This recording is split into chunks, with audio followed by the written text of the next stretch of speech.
O Exu leva, ele é muito antigo e pouquíssimo. Eu não acho muito comum que ele desça em terreiros, mas existem espíritos ainda nessa linhagem que pode sim descer, principalmente se aquela casa precisa de uma energia de acordo com as leis da natureza, se está faltando conhecimento. Então, muitas das vezes, esse Exu, ele inclusive pode influenciar o filho a causar desordem sobre aquela casa. Aquela desordem no sentido e no aspecto de colocar tudo em dúvida, tudo à prova, aquele filho que questiona bastante. Ah, mas por que disso? Ah, mas por que daquilo? Transformar o ser humano claramente em alguém melhor, em alguém superior, entendido da vida, do processo espiritual, saber o que está fazendo nessa terra, não ser inútil para uma sociedade. Nós temos que pensar em fazer algo que nos proporciona um bem para todos. Ele era um Exu de ordem e de lei, apaziguava as coisas no tempo, quando tudo começou a ser criado. Ele já permanecia na Terra, na parte da criação. Alguns diziam que ele seria o negativo de Oxalá, de uma relação de troca.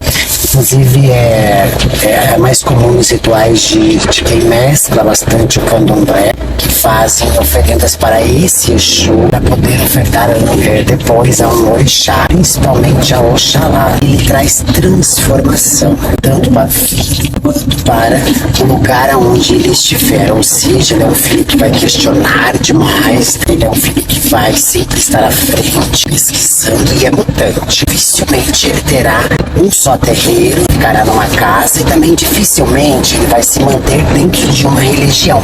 Porque ele começa a descobrir várias coisas, e aí dentro dessas descobertas ele acaba desanimando, desistindo, que ele fica confuso. Ele investiga tanto, que às vezes ele fica confuso quando ele começa a ver, por exemplo, várias teorias sobre Exu.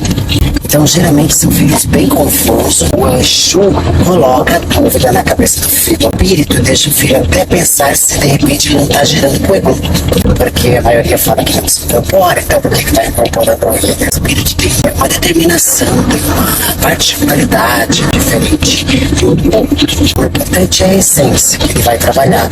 Se ele vier a vir trabalhar, ele vai ter que fazer várias denominações com outros Exus, claro, né, que são os acordos, negócios. Ele precisa de liberdade. Também é importante esclarecer que, apesar de algumas pessoas acharem que ele é de Calunga, ele é de encruzilhada. cruzeiro que eles dizem quando falam das histórias, das lendas dele, são os cruzeiros de rua. Claramente, o maior cruzeiro que existe é dentro da Calunga, que é a maior encruzilhada que existe. Então ele recebe também o cruzeiro.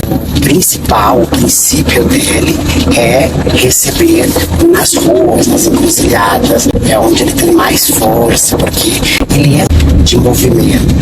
O karma dos filhos que carregam esse Exu são assim de transmutação. Eles viajam loucamente pra lá, pra cá, não sabe pra onde vai, não sabe o que é da vida. Agora tá de um jeito, agora tá de outro. Com o tempo, tudo se estabelece. Ele é um Exu que nunca foi rei, ele é um Exu de grande organização. Seriam hoje o que nós conhecemos como promotores, juízes para estabilizar a ordem. Quando houve a comunicação e a ligação entre todos os povos, pelo menos a partir das tentativas, ele era um dos mensageiros, tão forte, guerreiro. Geralmente ele usa preto, ele pode variar entre preto e branco, preto e prata. Dificilmente ele vai usar vermelho. As entidades, elas colocam detalhes em suas roupas, ferramentas, assentamentos, de acordo também com acordos que eles mesmos têm entre linhagens. Esse Exu Leba é limitado, mas é um Exu de grandes acordos. Vai trabalhar aí fortemente, com vários Exus de acordos, com várias linhagens fortes.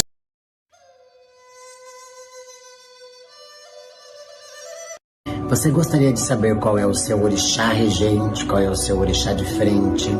Porque existem grandes diferenças entre os orixás e nós sempre temos mais de um. Nós somos o complemento de vários elementos através da sua numerologia, que seria a sua data de nascimento exata, o seu nome completo, para especificar para você o que você pensa, quem é o orixá de ação, de pensamento, de atitude, qual é o orixá de profissão, qual é a sua linha pactual. Regressão apométrica define para você o que você é e a força que você tende a ter e agir nos seus caminhos. Você consegue entender tudo sobre a sua vida, coisas do seu passado, coisas do seu futuro, porque se determinadas coisas acontecem na sua vida, nós descobrimos na regressão cabalística os guias que você vai trabalhar e juntamente com a regressão, definindo para você os seus orixás e as posições que eles correspondem através da numerologia e também as entidades que vibram sobre os seus caminhos.